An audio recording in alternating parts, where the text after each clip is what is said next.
Bonjour tout le monde, everybody. Waiting for some more people.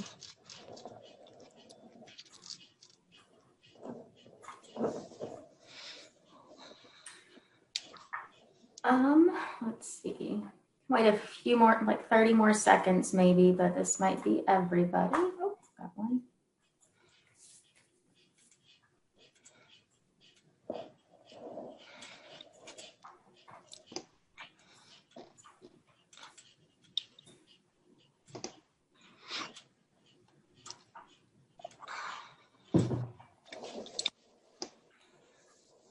All right, I say we go ahead and get started. Sound good? Sure. Great, okay. So welcome everyone. We're very excited to see you all this morning. Also bummed that this will be our last meeting today and tomorrow. It's really been a fun time. Unfortunately, we never got to meet in person, but I know I've enjoyed spending time with all of you on Zoom and popping in and out of your breakout rooms and hearing your rich conversations. So I'm happy and excited for today and tomorrow's meeting, but again, bummed to see it end. Yeah, I agree with Miranda. You know, it's been nice just meeting everyone virtually. You know, it would be nice to see everyone in person, but still a nice way to meet each and every one of you. And we hope to be in touch in the near future and cross paths.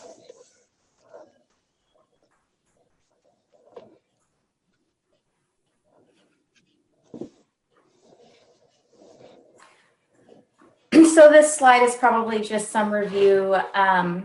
Being this is our fourth meeting, I think we are aware of the norms and muting and respectful opinions, comments, and those sorts of things. So no need to spend time here as we are well aware of these now.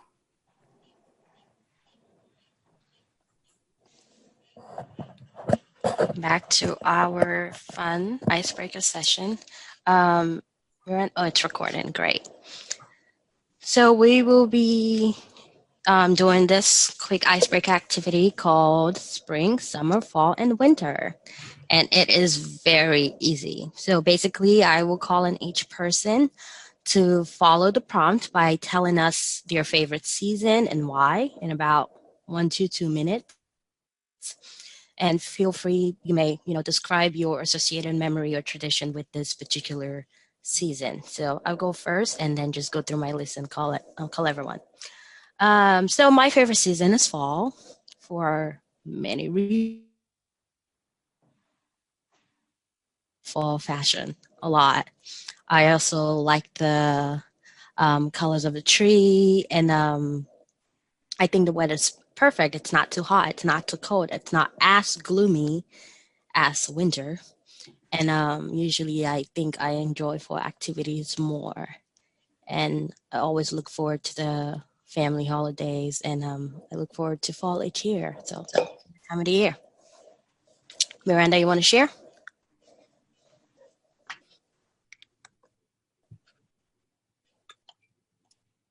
Yes, I can share. I wasn't sure if you were going to call on me next. I would say my favorite season is spring. I think it's because my birthday is in March on the second day of spring. And so just always been favorite time of year of mine. I really love tulips, and that's where I start to see a lot of tulips. Weather starts to change. I can wear short sleeves, tank tops, dresses. So I'm all about cool weather clothes. So that's my favorite time of year. Thank you. And then let's see who we're going to call on next. On my list, we have Margarita. Good morning. Sorry, I'm a few minutes late. My favorite season is fall too, and I have mixed feelings. So I was finishing up my dissertation back east, back before like Zoom and emails and all that, when I had to fly back and defend where I was at in my papers, like physically go and defend where you were at. And so I have really good memories of taking my two young sons back east, went back to Boston when it was in the middle of fall. I'd always schedule it for the second week of October. And so apple picking, the big pumpkin patches, the apple cider donut. It's all about the food, right? The apple cider donuts, the apple pies, so fall, just because it brings back really good memories of my boys being young. So that's my favorite. Nice. Thank you. Michelle?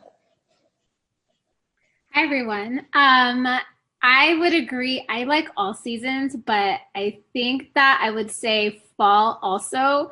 Mine is associated with when I was younger, like in third or fourth grade. I lived in the East Coast in Connecticut. And so I think that was the only time that I really experienced the like beauty of having a fall season, right? My parents would rake leaves and then we would jump in them and then get filled with ticks and then how to get the ticks kind of pulled off. But then exactly that, when you're a kid, you can build anything. It was like very woodsy where I lived. And so my backyard literally was filled with turkeys and wild turkeys, wild deer, like wild animals everywhere. And it was just such a beautiful experience to see the seasons change. So fall for sure. Flores? And Maria Flores?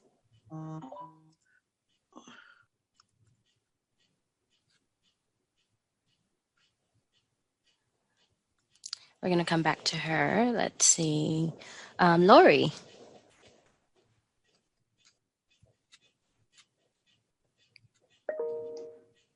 I muted myself instead of unmuted. Good morning, everybody. It's great to see you all. And I also love fall. I grew up in Chicago and went to college there. And I just love the colors. I love the cool weather. I love football. I love and I think also the fall fashion, then you can start putting on sweaters and boots, and yeah, it's a lot of fun. It's my favorite. I kind of feel a little bit cheated here in California around fall, but I've managed to find somewhere to live that has a lot of trees. So hopefully that'll be better. Thank you. And then is Alan here?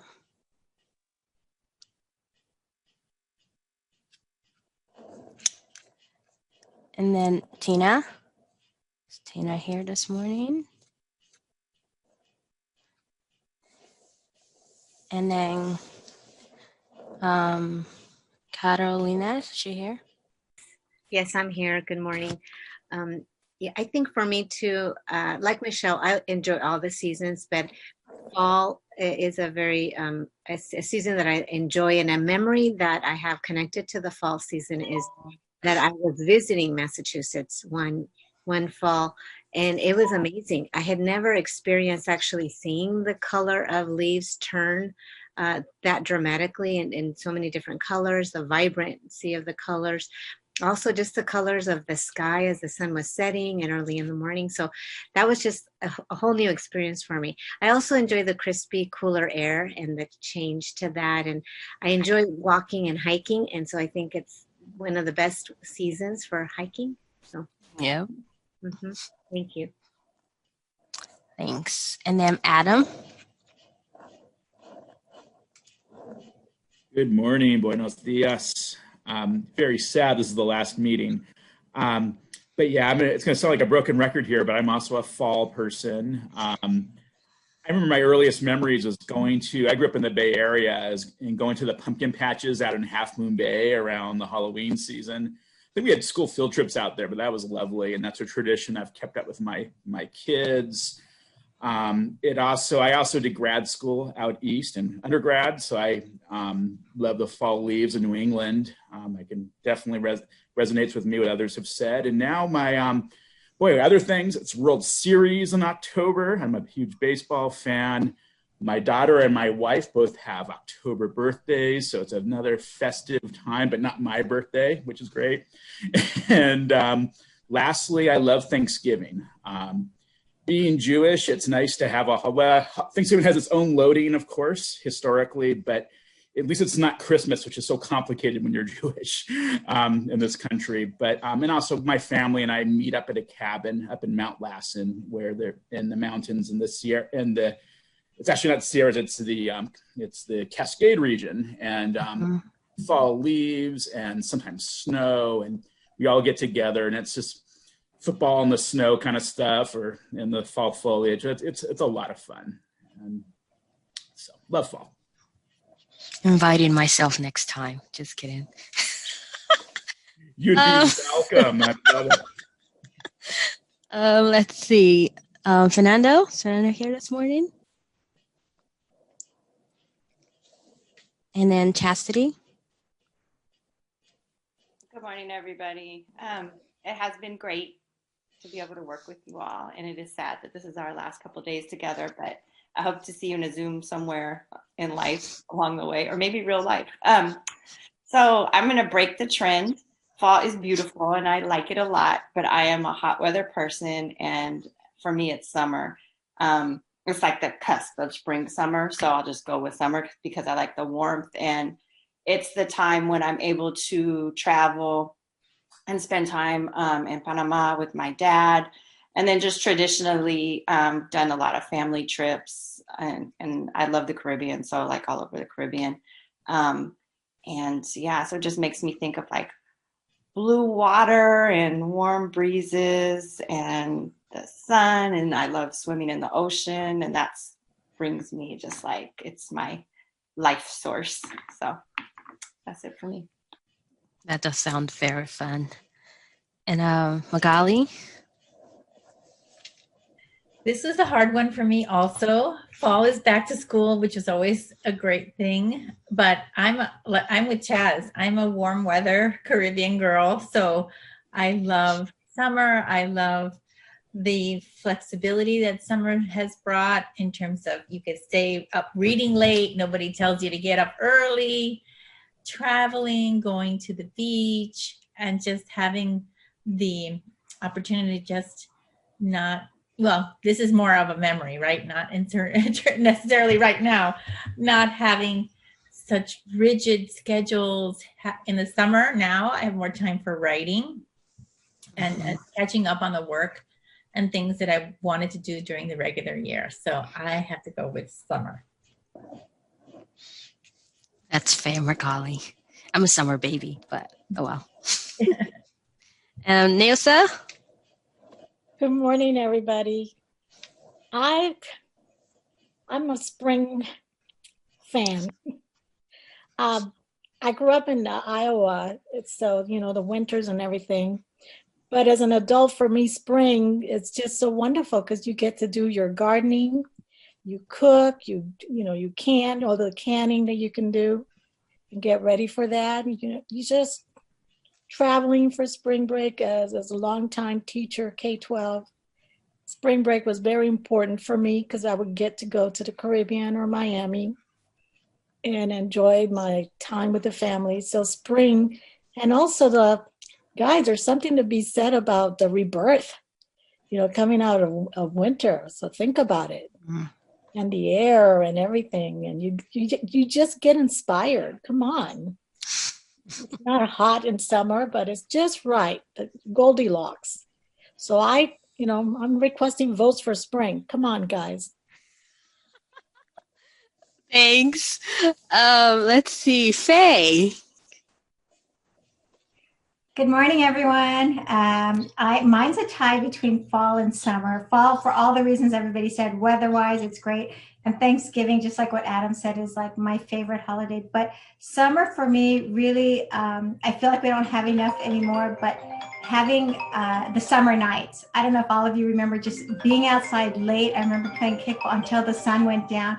The kids, the neighborhood, it's just an amazing memory for me. So that's mine. Thank you. Thank you. And then, let's see.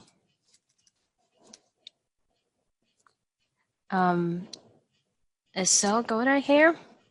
I'm here, Sue. Hi. Good morning, everyone.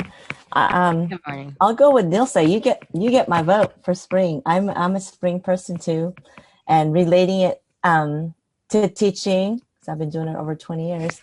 Spring, there's just something about awakening of our kids too. And I love that our kindergartners and, our kids just kind of find their voices, because we're immersion program too. And really they seem to just wake up, like all that processing that they've been doing, they just go when it explodes out. I love that display of that. And then our kindergartners get so excited because we still do, well, this year we don't, but up to last year we still did the little chicks and the little ducklings, and our teachers would bring them in, literally. I mean, they bring them in, so the kids get to watch that whole process and the excitement in their voices and everything. And spring just kind of is a time where you come out of all that kind of sweater and snuggling and being indoors to be outside to celebrate what's to come. So I'm a spring girl. Thanks, Sue. And then Augustine. Hello, good morning, everyone. Good morning. Nice to see you. I'm going to try to turn on my camera. For me, it's kind of a tie between fall and winter. I grew up mostly in LA, and it was always so hot in the summer, so I couldn't wait till I got to that transition point when it got cooler. And now that I live here in the Redwoods on the coast of California, it's kind of like, I'm still happy to spend that time with family, be able to enjoy the winter time. So really winter is a fantastic time. Plus, I was raised Catholic, but I married a Jewish woman. So we had that kind of secular mixture of kind of Catholic Jewish celebrations to have fun with my children and my family. So winter, I vote for winter. Thank you. Cheryl Forbes. Well, good morning, everyone. I'm sorry I was a little late, but I want to echo what I heard Chaz say when I first came in. It's been great working with all of you, and I do hope to work with you again on the screen, but also to connect in person one of these days. So I'm going to go with Nilsa in many ways, but first I have to take a detour where I grew up. I grew up in Kansas, and contrary to what many may think, Kansas does include hills and trees, especially where I went to college at University of Kansas. It's quite hilly, and fall was absolutely my favorite season in the Midwest. But since I moved to Southern California in the endless summer, I'm going to have to pick spring because I like it when there's actually weather, and it it sometimes rains and there's clouds and then it's sunny and life is, bursting forth. It's green in Southern California in the spring. So that's definitely my favorite in this, where I've been living for the last, 40 some years. But it's great to see everybody. Thanks, Cheryl. And then as Claire here, Arias. Hi, good morning. I'd like to echo what everybody was saying. Yes, it's been a great experience, and this is kind of very sad that it's our last meeting. So hopefully we'll see each other again virtually or in person at another meeting or around. I'm a winter baby, so I love winter. My birthday's in January. I love being able to wear sweaters and all the fashions in the winter and boots. So it's a great time, and being able to have hot cider or hot chocolate. And I like the snow, even though we don't have snow in San Diego. But my mom's from St. Louis, and I remember going there in the winter time and spending time with my grandparents and just being a kid out there in the snow. So winter. Thank you. And then Pilar. Yes, hi.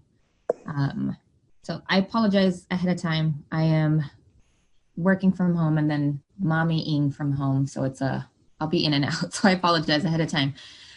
But I love the summer. I love the summer because of the long hours. I think echoing what some of my other colleagues have said as well. I don't like to bundle up in clothes. So if I can wear just like nice house dresses all day, that's kind of my favorite. And that's why the summer is my favorite, because that's all I need. You don't really need anything else, and it's perfect time to go out swimming and enjoy the sun. And it's when my kids really get outside the most, and my house inside is quietest. So the summer is my favorite. Thank you. And Anna Maria. Am I on this time? Yes. Yes. Okay. Thank you. So me, it's really simple. It's between, I don't know, anything but winter. But my reason is like nothing to do with holidays and family. I basically have allergies all year. So I have my hot weather allergies, and then I have the cold weather ones. So whenever the weather is kind of, neutral and you don't have to layer a lot, and since I've traveled, I know I hate the summers that are humid and very, very hot. That drives me up. So spring, fall probably are less hectic for me. And just for health reasons, that's why I like it. Thank you. Is there anyone that I did not call that would want to go now? I'll go now. Sure. Eduardo here. Yeah. Good morning, everybody. Good morning. Hope you're doing well. Well, similar to what many of you have mentioned, the seasons are connected to where we grew up.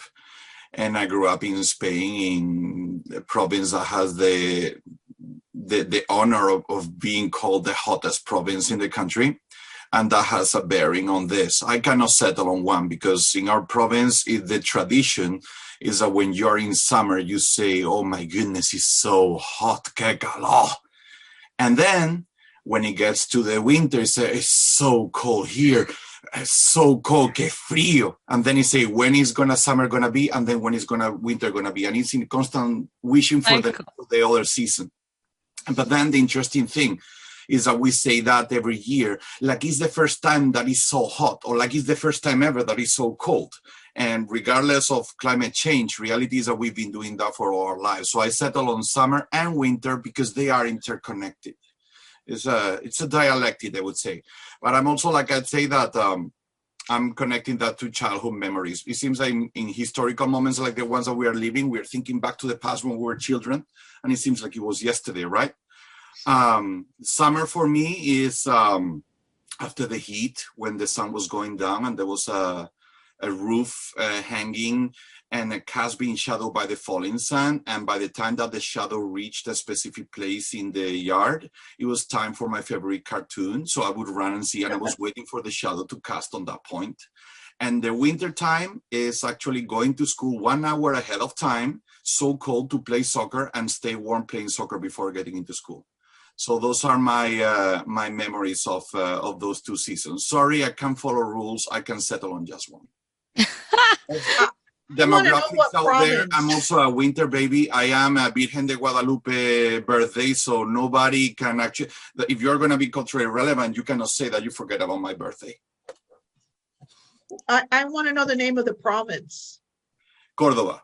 Oh, okay. Nice. Please go see. It's 3 times named the World Site Heritage by UNESCO. Sorry. Tourism commercial pitch. Sorry. Thanks, everyone. Yes. That was really fun. Seems like another opportunity for us to get to know each other a little bit more better. Miranda, you want to go on to the next slide? Yes, thank you. So today should be fairly easy. After recapping our meeting from last session, we'll have a breakout activity for the glossary terms, and then we have a break scheduled for 10:30 this morning. Then we will review the draft standards and do some bilingual TPE domain activities. That's pretty much our day for today. Not too rough, pretty straightforward. So during our September meeting, each group had the opportunity to review another set of the bilingual program standards, and they had the opportunity to provide additional drafting where necessary. The group at some point did review and discuss fieldwork and clinical practice and the criteria like the hours and the expectations, as well as the candidate assessment and candidate support. And at some time during our meeting, we also provided CSTP considerations And those ideas were shared with the bilingual CSTP subgroup. So we met after our September meeting and did some drafting to be sent to the CSTP panel group. We also worked on the BTPEs and moved them under the drafted bilingual domains. At some point during today's meeting, Miranda will provide some update concerning that. And at this point, I will pass it over to Miranda. Thank you. So I'm going to just talk us through our first breakout activity. There has been a list of terms to be included as a glossary for the standards, and so those will be provided as an appendix or at the end of the standards. And so we have a really long list of some good terms. Someone, I think it's Farhan, has started adding some definitions in there, but what we've done is, I think there were close to 70 or 80 terms, and we broke them up between 4 groups. And so we want each of you in your group to kind of start thinking about identifying those terms. If there's terms where you can fill in the definition because it's sort of a implied definition or something of that sort, go ahead and do that. Or if there's a specific site that has a good definition for the term, we're asking that you provide a link to the site or the source. And there's a Google Doc for each group. We'll go ahead and share those in the chat once again for you. We don't know that you'll be able to get through all of them today. Some of them you might want to talk to. Some of them you might reconsider if you really want to add them. We have not altered your list, though. We've left all of your suggestions there. So do we have any questions before we get ready for the breakout groups? We're going to give you an hour, and we'll come back together at 10:30, share any comments anyone has, and then we will take a break for 30 minutes.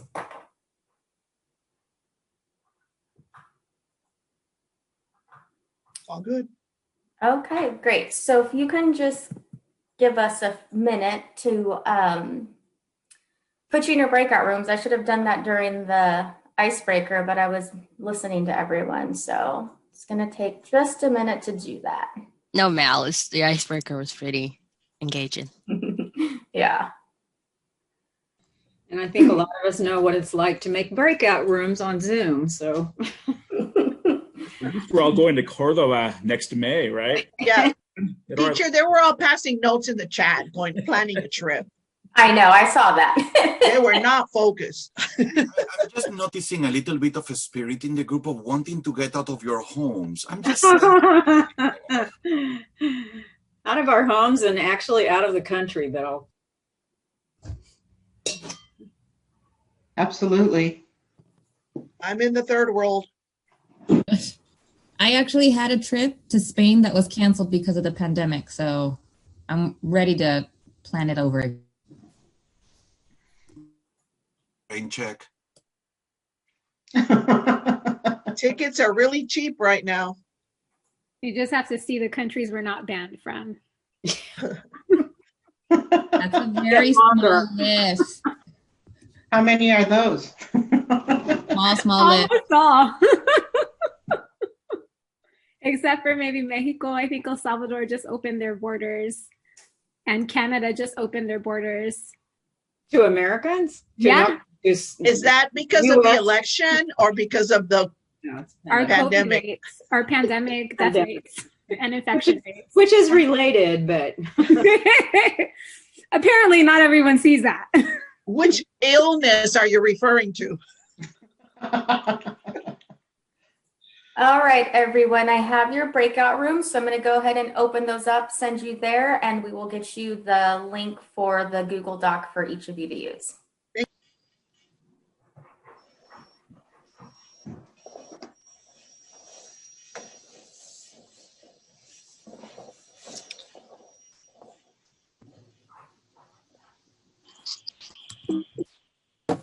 We are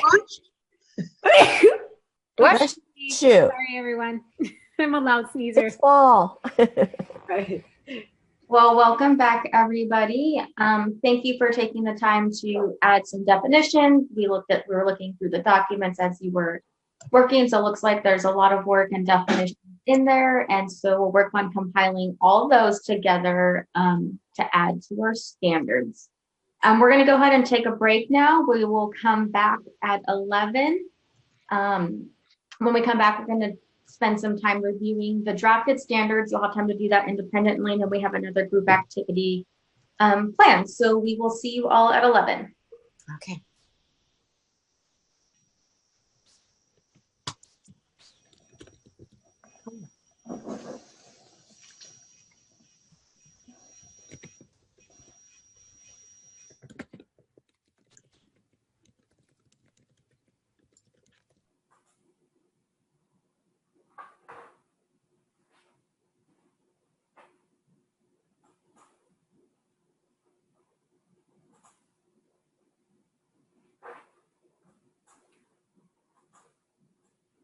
Right, we're going to go ahead and get started in just a minute. It's 11 o'clock, so I'll give folks a chance to turn their cameras on and rejoin us.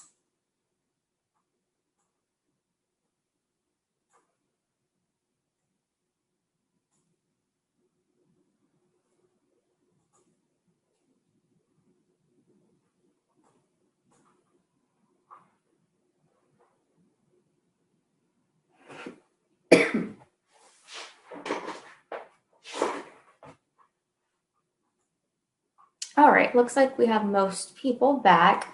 I know not everyone had their cameras turned on, so we'll go ahead and move forward. So the next activity is we are going to give each of you about 30 minutes to look at the draft standards. As a reminder, this is the format that we've kind of settled on for the structure of the new standards, program design, a standard on the teaching performance expectations, a standard on fieldwork and clinical practice, supporting and assessing candidates, and then the assessment of candidate competence.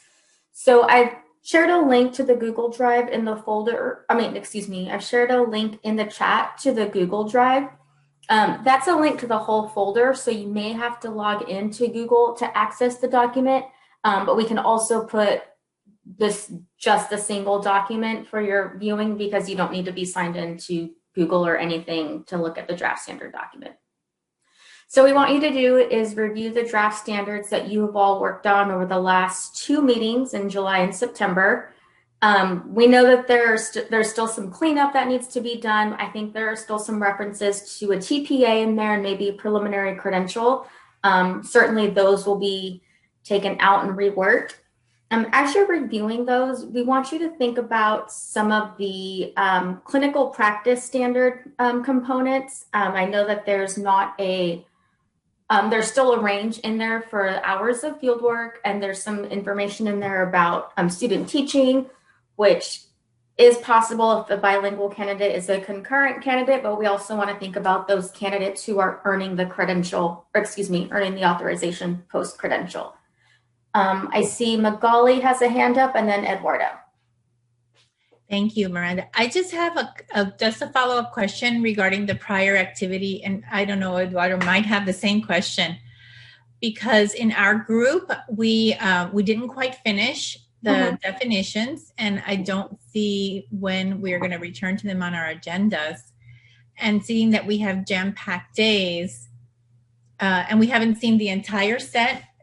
And supposing also that the set of glossary terms are of consensus to the entire expert panel, we haven't seen all of them. And even in our group, the hour went by so quickly. We were really working really hard. So just wondering about whether we will have a chance to debrief those before we go on to the next agenda item. We can rearrange a few of the things for today, and if you would like, we can put you back in the breakout rooms to continue the glossary work, and then we can just.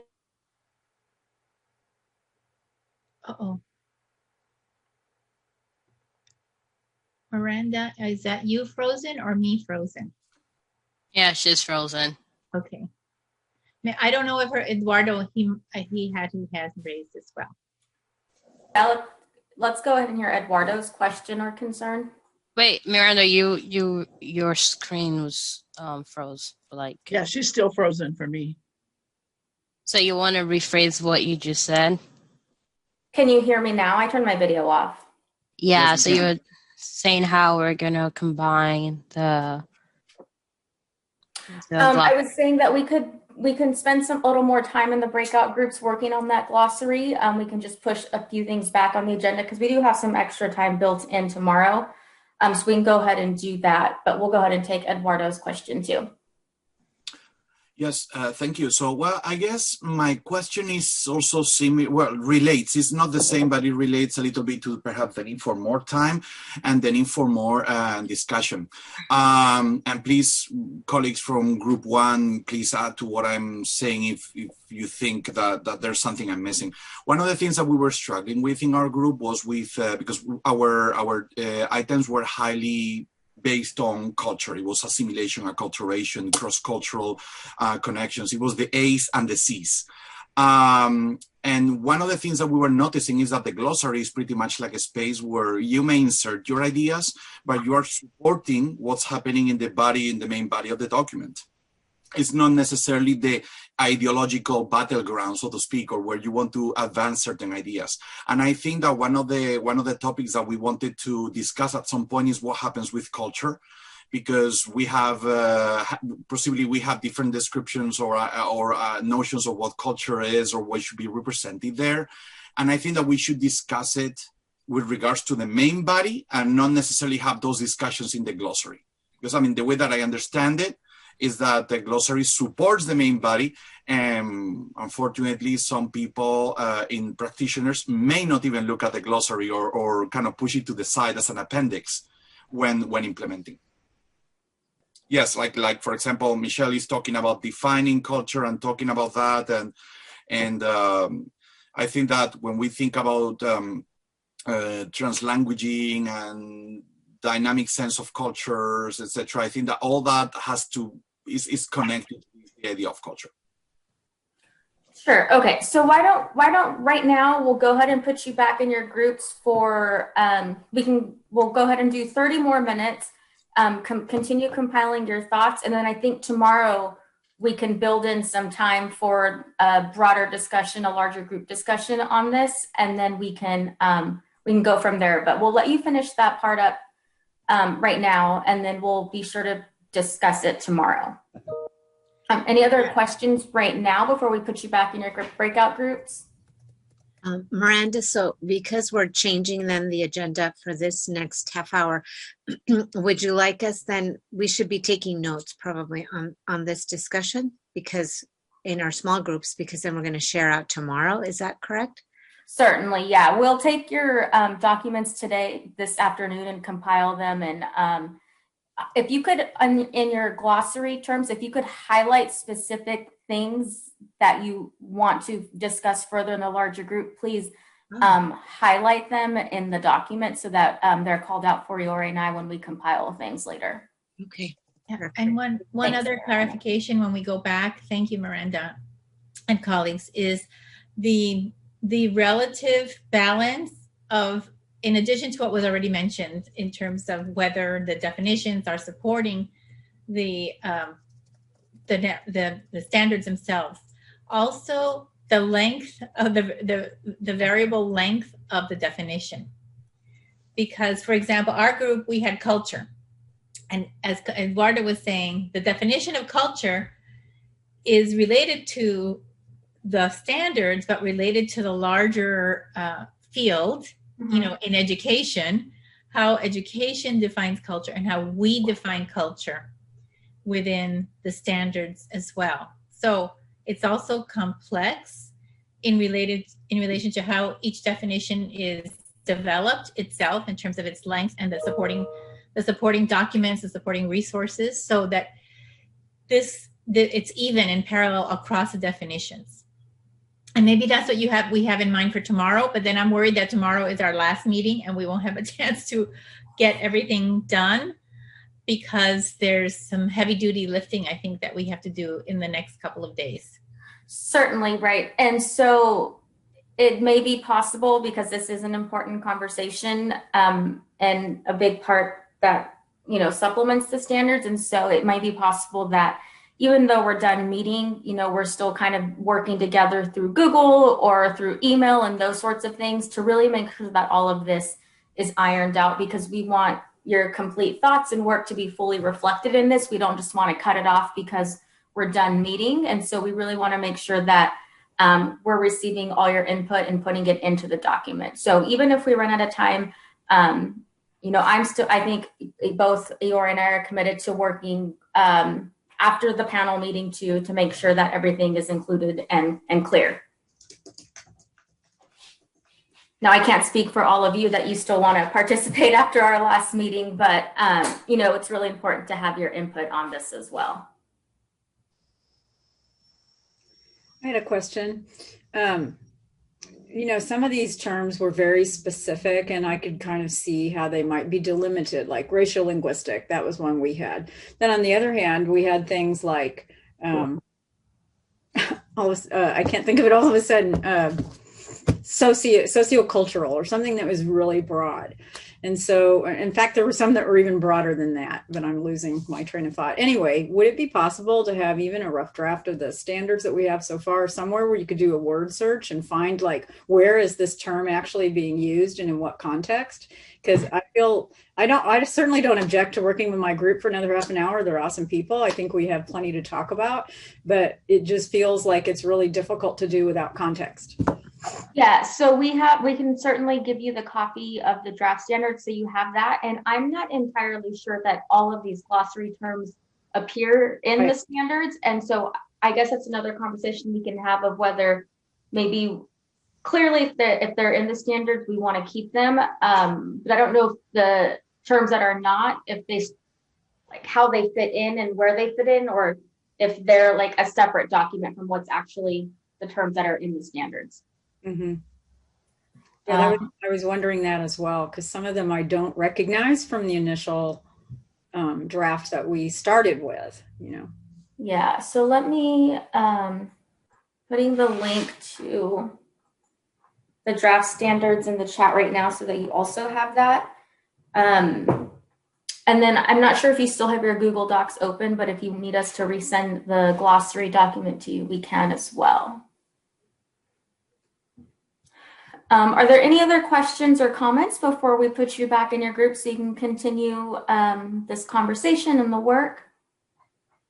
I just think maybe this is a parking lot question.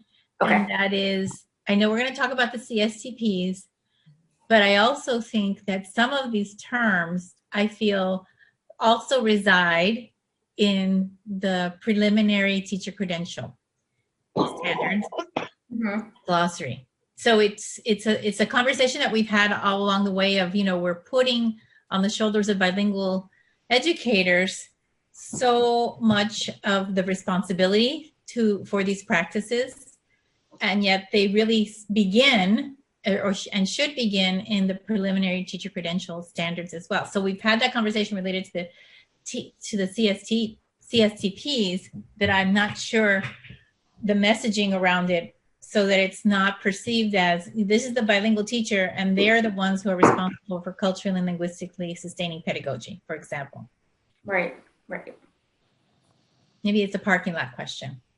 Okay. Yeah, I definitely have noted that here because I know that has come up a lot about what all of this falling on the bilingual preparation. So definitely noting that. Okay, thanks. Let's see.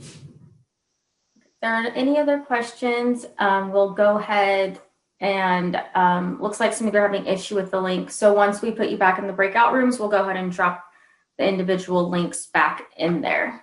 And then if you have questions, of course, you can use the call for help button and one of us will come in and support. So just to add to Miranda, since this were previously suggested glossary terms, if at this point you feel some terms do not belong there, feel free to take them out as well.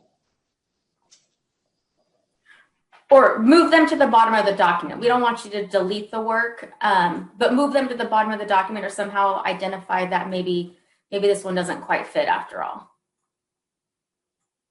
Okay, opening up the breakout room. All right, did folks feel like that was enough time to get to a place that we can stop on that activity for right now? Yes. Yes, thank you. That was definitely helpful to know in the context of the draft because we found a lot of terms that weren't in the draft that I'm sure we discussed and came up, but it didn't make it to that draft. And so it was nice to be able to move them down and focus on the words that are in the draft. Good, good. Yeah. And we realized that some of those terms came from the white paper, Uh-huh. from the working group as well, that we said that we all had said these are terms that need to be in the standards somewhere. Right. But I think that tomorrow when we have that conversation, we'll be able to. We were actually trying to find somebody to blame for the word chronotope. Did that come from you? I don't remember that one. Wow. That was a tough one. I don't remember the white paper. If it's not in the standard, find a place to put it.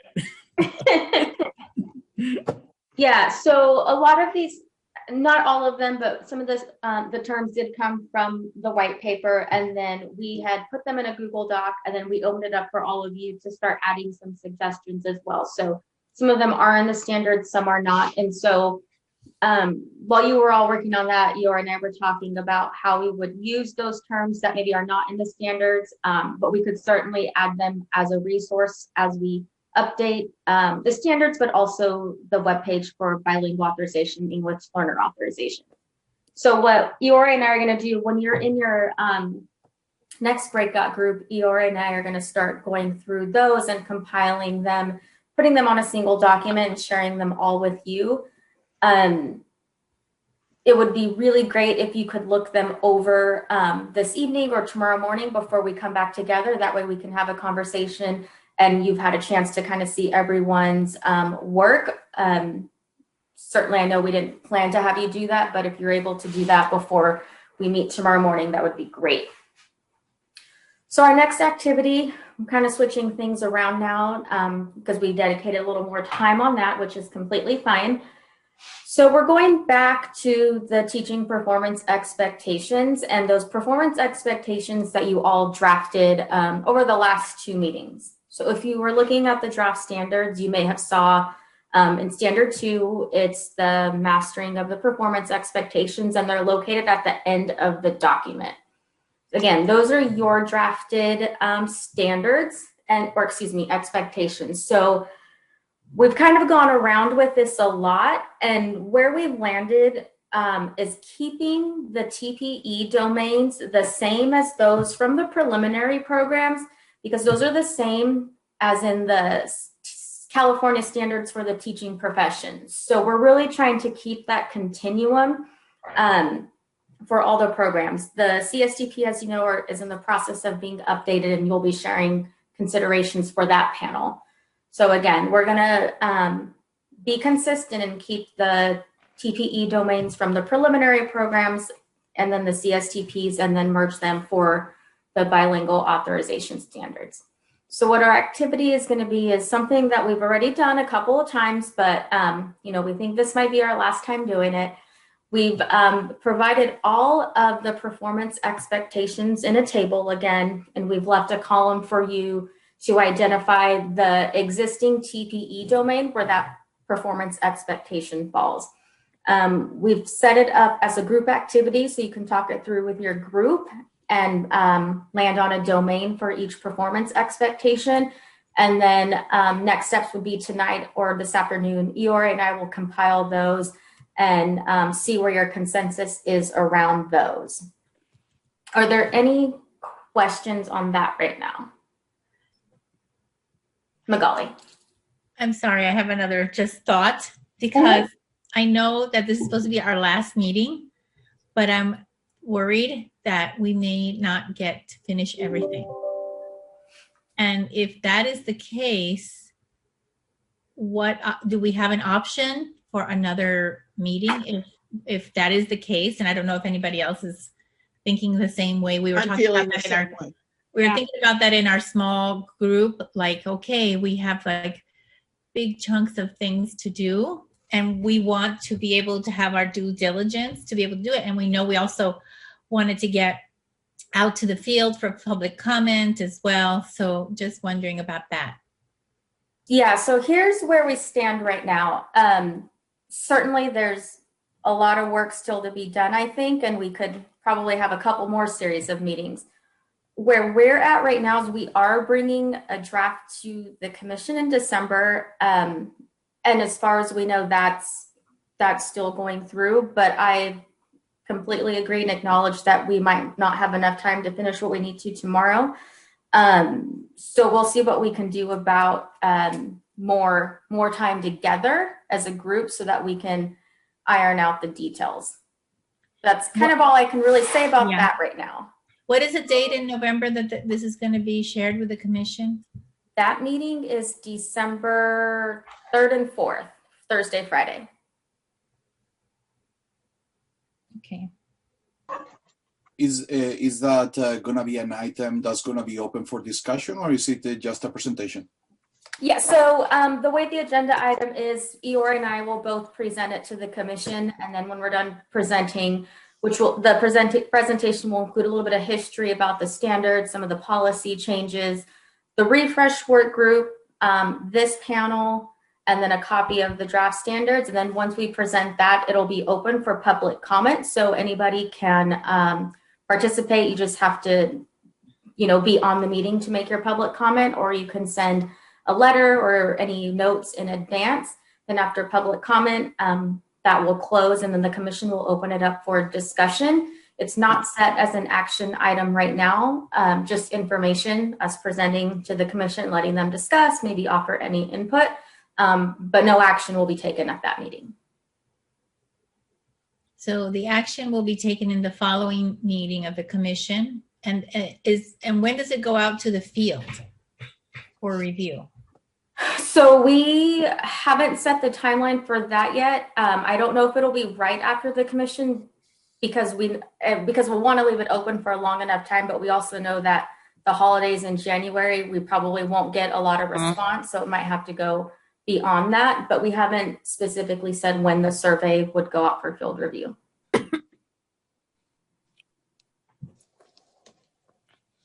Any other logistical questions on that on the commission item or the timing of things right now? Where would our other recommendations fall? For example, it's been a great conversation that we've had all together about influencing that through line that you're talking about, the CSTPs, the preliminary standards, and the bilingual authorization standards, that those are interconnected. But would it be in the December meeting that the commission would hear some of the other recommendations? Because we know on the 17th, the CSTP group is meeting and some of our subgroup committee members will be there. And because that is part of the work that the expert panel has discovered and is promoting, where do you see those potential recommendations being stated or shared? So for the CSTP, our timeline, we started before the CSTP.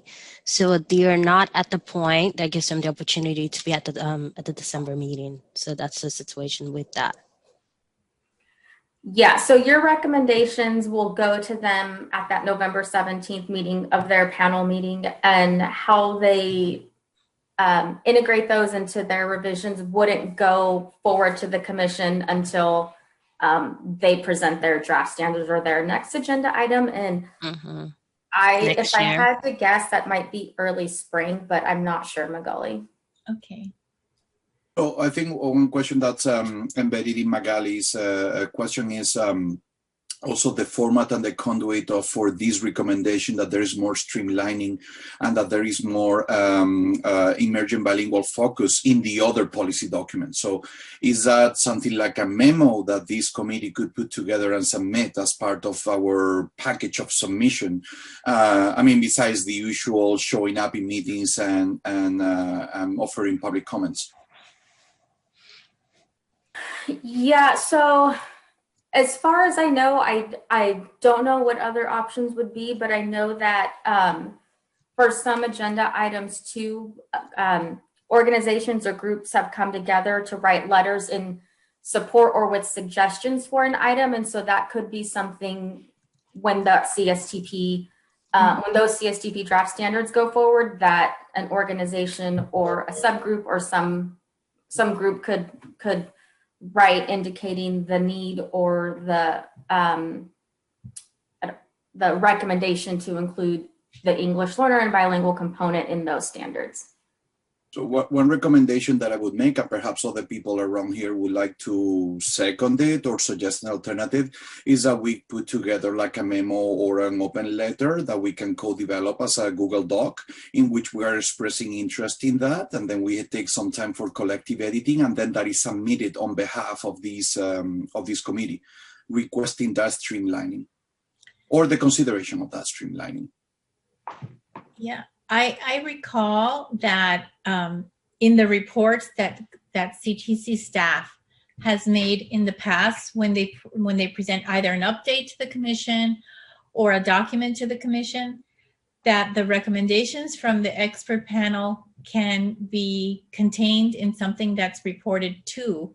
So it doesn't sit outside necessarily. So I'm not sure if that's even a possibility. So for example, in sharing the progress of the work and the history and the summary of the expert panel's work, that part of that summary would be the issues that we brought to light, including that sense of coherence between the preliminary teacher preparation standards and the content and knowledge base of all teachers of culturally and linguistically diverse students that should be in the preliminary standards and TPEs, as well as the bilingual authorization standards, which we were working on, and then the CSTPs. So there's a continuity of professional learning from the preliminary to the continuing ongoing education of teachers. Yeah, and I don't know how or if that will be included in this update to the commission on in December. I know that we've been working on that agenda item already, and I don't know what the chance is to include more in that at this point, but we can certainly take it back and talk it through with our administrators to see if that's an option or when it could be an option. I think Sherry wanted to say something. Well, I was also interested in thinking through how this definitely needs to go into preliminary teacher preparation for all teachers, to the clear credential to induction, the CSTPs. It really needs to touch administrator prep, administrator clear credentials.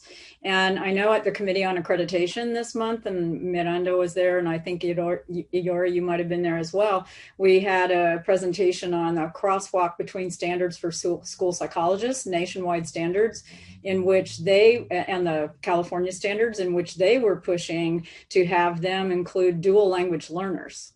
And shared with us a position paper from the National Association for School Psychologists centering dual language learners in their preparation. So it seems like including, and I know I've been on committees, at least with Magali, where we've had this in the past, where we really talked through the whole preparation of educators and school personnel. So the school personnel credentials too, the people personnel credentials too. So I know that's, dreaming big, but why not? Because they make very consequential decisions for. Yes. And there is a precedent for that. That did happen when we were all on that panel back in 2009, that we noted the same kinds of issues. And then we actually got to engage in that. We got to get to work together more. Yeah. To do that kind of analysis and sets of recommendations. Well, and it kind of seemed, especially with our conversation at COA, that these things are happening in the field too, that we can line up with. So it's not even just that we would be promoting an idea that other people haven't thought about too. So it's kind of like, leveraging those efforts.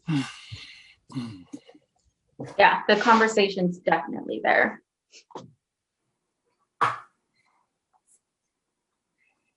Any more comments or feedback on that right now?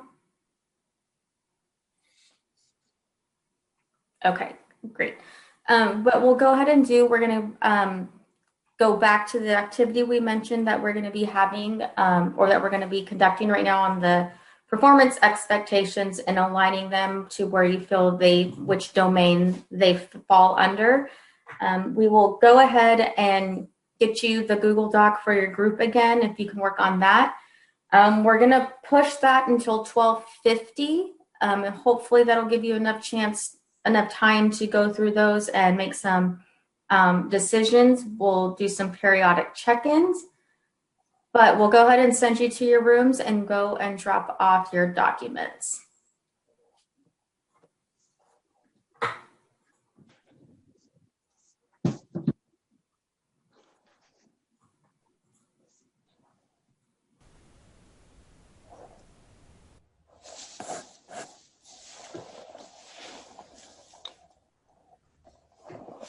Just waiting for everyone to return.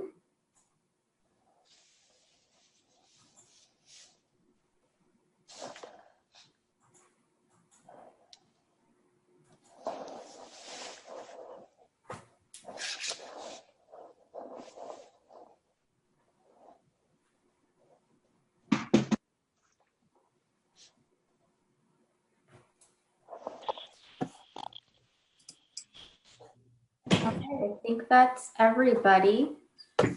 So we hope you were able to talk amongst your group and match those competencies to the TPE domains.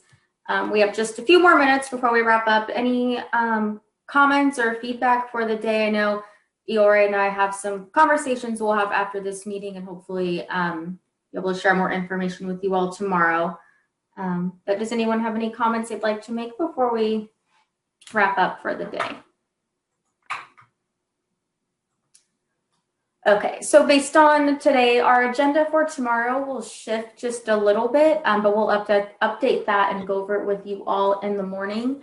While you were working on the TPE activity right now, Iore and I combined all of the glossary terms that you all put together, and so it's this new Google document in the folder. We'll go ahead and email that to everyone so to make sure you have the link. It's just a single document, so you shouldn't have any issues accessing as long as you have the link. You shouldn't have to sign in, and so you can all review that. We'll discuss it more tomorrow. If you're able to kind of look it over so that we can jump into the conversation, that would be super helpful. Let's see. Going over my notes to see what else we have to go over tomorrow. Oh, right. So we're also going to send you a link to the document that your colleagues put together for the CSTP panel considerations. It's 2 pages, front and back. So if you can take a look at that as well before tomorrow, so we can discuss that as we have time set on our agenda for that. Iore, anything else before we close out? Pretty much CSTP and the glossary to start the conversation for Friday morning. And then we go from there with the draft standards. And hopefully we have some new information tomorrow based on our meeting today after this meeting. Mm-hmm. Anna, did you want to say something? I saw your hand up. No, I just want to make sure you're sending us a couple of emails. Is that what you're sending, or an email with 2 attachments? Yeah, we'll send you one email with 2 links. One will be the glossary terms, and the other will be the CSTP document. Okay. Just for review and for to prepare you for tomorrow's conversation. Okay. Thank you. All right, everybody. Well, we'll go ahead and close out today. Thank you for all your comments, feedback, input. I know these meetings are short, and so we will take everything back and work with it. Iore has something to say. Yeah, one more thing. Also, the BTP's domain that you just worked on, we will also go back to those documents and combine your responses and consolidate it, since just like before, and provide a copy of that tomorrow as well. So we will be reviewing those responses. Okay. Thank you. And Miranda. Yep. Nope. I'm done. Yeah, so we'll meet back tomorrow morning at 9 o'clock, and we'll probably plan to go through until 1 o'clock as well. So everyone have a good afternoon, and thank you for being here today. And then one more second. Tomorrow's icebreaker activity is going to be even better. So get ready for that. Okay. No homework for it though? You don't have to bring a picture or a... No homework. It's a surprise. I steal your icebreakers for my meetings. Watch out! I'm gonna run out of personal anecdotes, please. I don't think that will ever happen. I hope not. All right, everyone. See you tomorrow morning. Bye. Thank you. Bye-bye.